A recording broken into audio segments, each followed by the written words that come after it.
Timothy Jones is a troublemaker. Send him to Wallens Ridge. They decided that he needs the royal treatment. Send him up the creek. Take him up the mountain.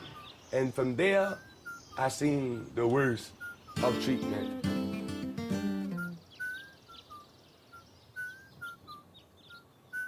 This all-white administration, maybe 10% black officers. There's no black mercy, no black sympathy. It's up in the mountains. It's secluded, it's nothing. Down lowland, you may get a visit, but no visit unless your people fly a plane. You live in the valley of the shadow of death under fear tactics. Tactics is what they say they use. This is unfounded. This is the language they like to use for complaints and grievances. Well, we looked into the matter and it's unfounded. They say there was something wrong there. There was always something wrong.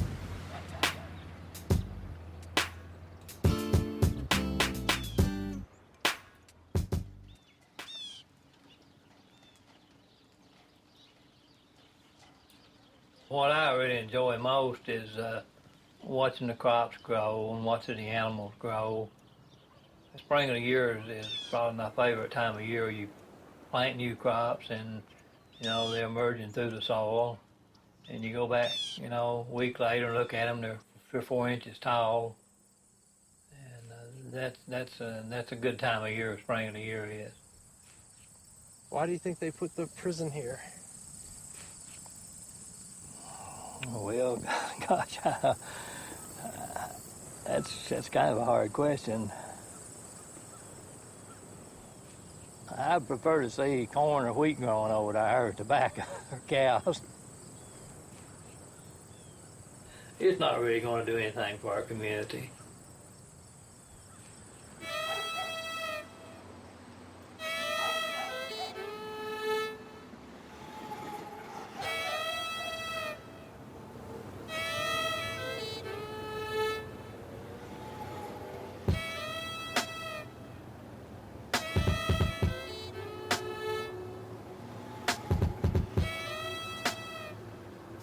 When Westmoreland shut down, which is headquartered in Big Stone Gap, at one time worked 5,000 people. That got down to, in the early 90s, about 700. And then in the snap of a finger, they closed, which means those jobs disappeared immediately overnight. And that had a devastating effect on this town, Coal Town, as well as the surrounding communities.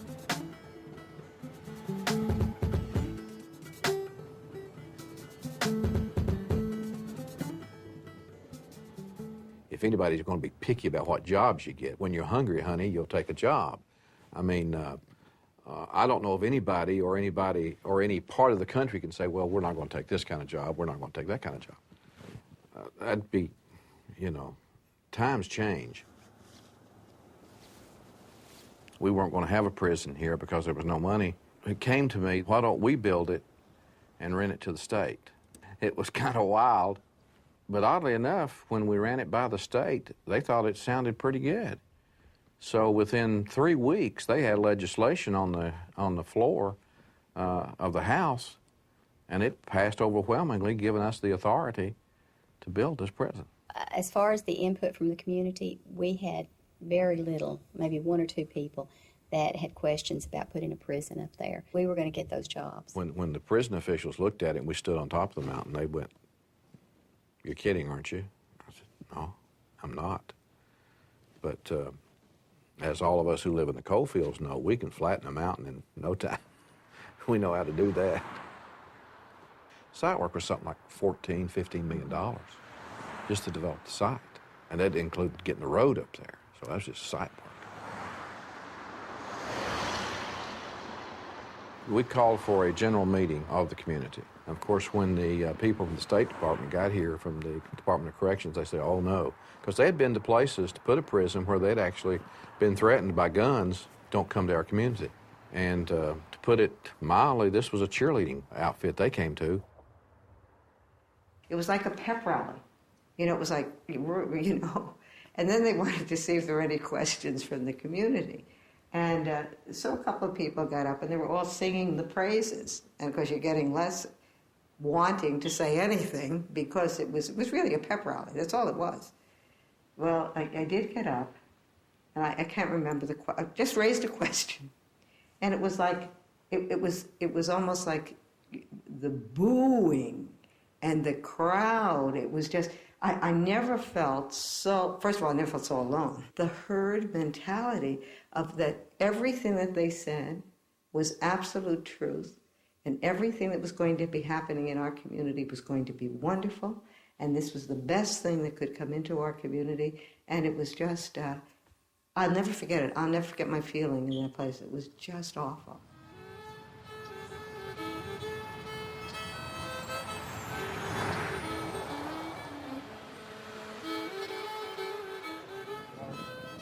Nothing around here pays as much as they will, because nobody likes to pay a lot around here.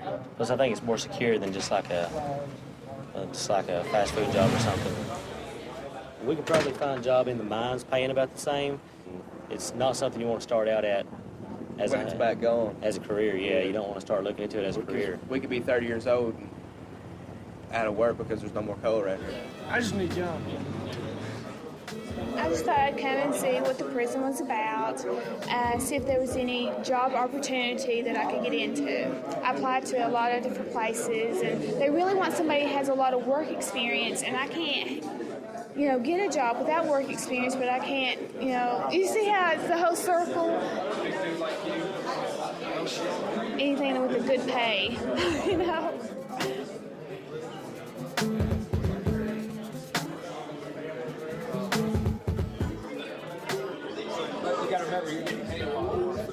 Corrections officer, guard.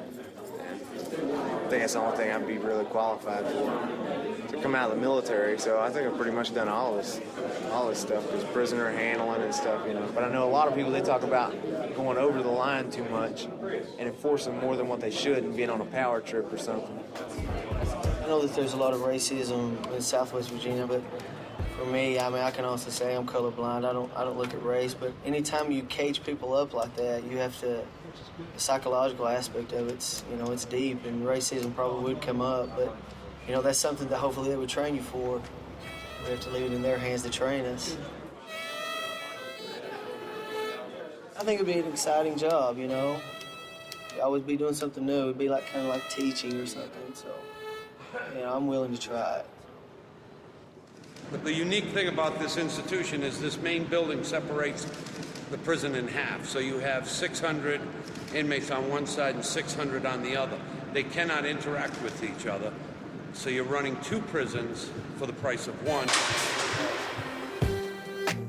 One of the unique things in any prison is noise. Noise in prisons provides more stress for staff and inmates than anything. Here it's different. Do all of them?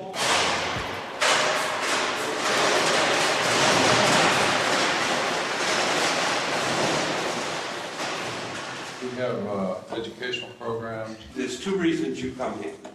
You're serving a long period of time, 85 years, 80 years, 75 years, or you have been a violent offender and a predator in another prison. Well, both of those tell us you don't need education right off the bat. Supermax they earn. You earn your way in and you earn your way out. That's right, that's what I mean. They deserve.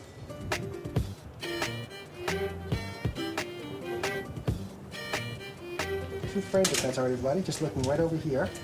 And one last try.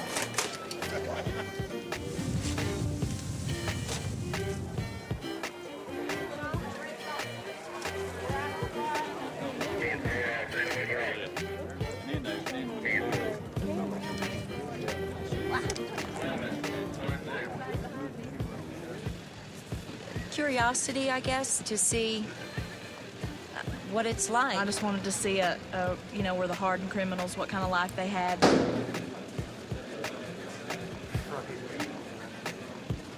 Just the guards standing in the post staring at you. I even said, I got goosebumps. They start out at $24,000 a year doing this kind of work. They don't make enough money, that's for sure. They really don't. Billy, that is razor wire.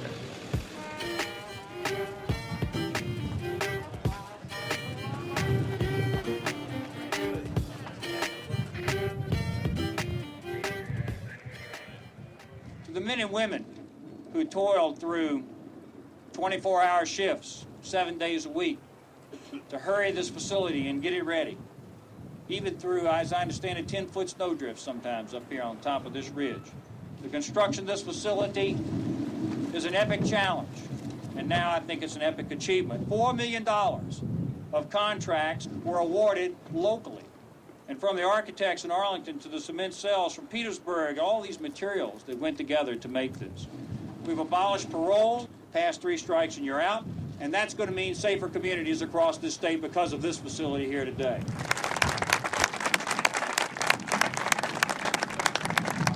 Organizing this is something, and your mind is perfect.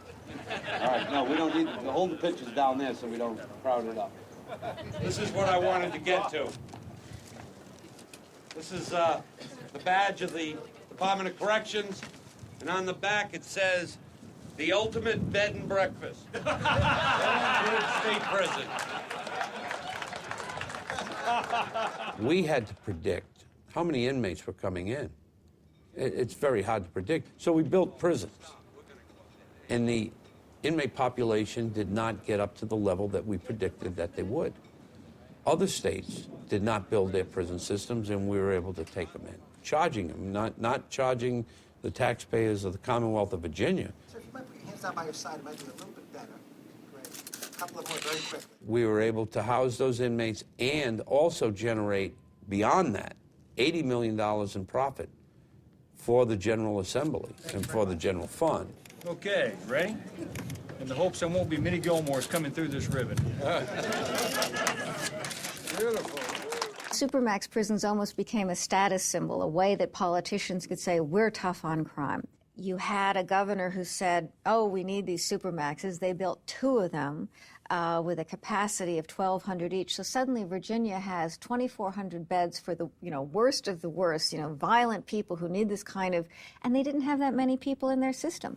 You then have prison systems that have too many prisoners, and they have to put them somewhere. And instead of the legislators saying, well, let's look at who's in prison and do they really need to be in prison, and let's see if we can adjust the prison population more sensibly. Some people simply don't need to be in prison.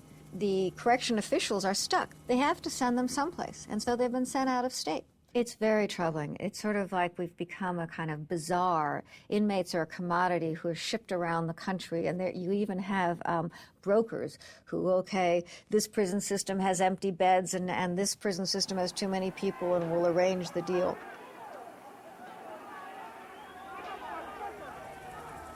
We've had a lot of comments made that these are bad inmates. Well, New Mexico has a history of bad inmates. We all remember out in Dallas what happened, where we were told that our prisoners just were too bad for that institution.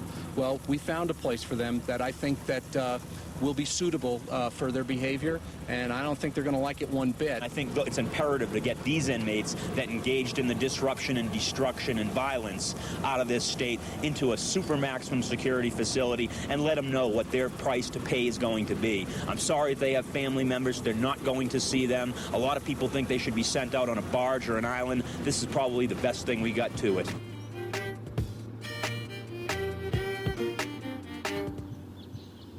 They never tell you where you're going when they tell you you're being transferred. See, they always love to keep you in the dark. They'll tell you, hey, pack up your stuff. You're getting transferred. Guys already know. Sure enough, the next day, they're on the van. They handcuff everybody, leg iron, shackle them.